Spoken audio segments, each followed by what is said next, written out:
পরিসংখ্যানের বিচারে টাইগারদের সফল ওয়ানডে অধিনায়ক তামিম ইকবাল সময়ের পরিক্রমায় ক্রিকেট থেকে আছেন বহু দূরে, আর ফিরবেন না পছন্দের রঙিন জার্সিতে এটাও নিশ্চিত। তবে বিসিবি নির্বাচন করতে এসে যে ধকলের মধ্য দিয়ে যেতে হয়েছে তা স্পষ্ট চোখে মুখে।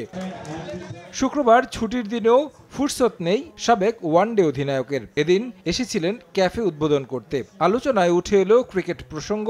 আফগানদের বিপক্ষে টি-20 সিরিজে আধিপত্য দেখিয়ে জয় মুগ্ধ করেছে তামিমকে। তবে ওয়ানডে দলের পারফরমেন্স নিয়ে প্রশ্ন তুললেন সাবেক অধিনায়ক। টি-20টা আমরা একটা ভালো শেপে আছি, টি-20 ফরম্যাটটায়।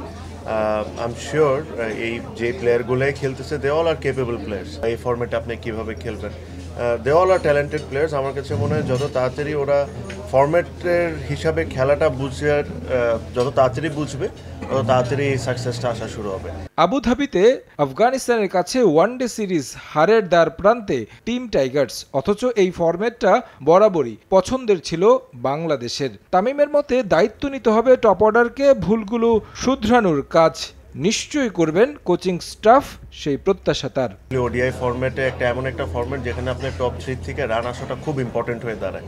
অবশ্যই মিডল অর্ডার তো ইম্পর্টেন্ট। সো ওডিআই ফরম্যাটে স্ট্রাগল করছি, যেটা নর্মালি আমাদের জন্য সবচেয়ে স্ট্রং পয়েন্ট ছিল।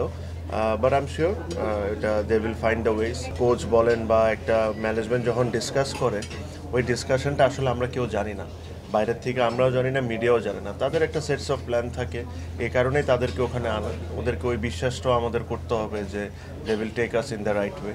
So I am very hopeful যে প্লেয়ারগুলো আছে, the quality they have, they will figure out a way যে এখানে কেমনে সাকসেস হবে।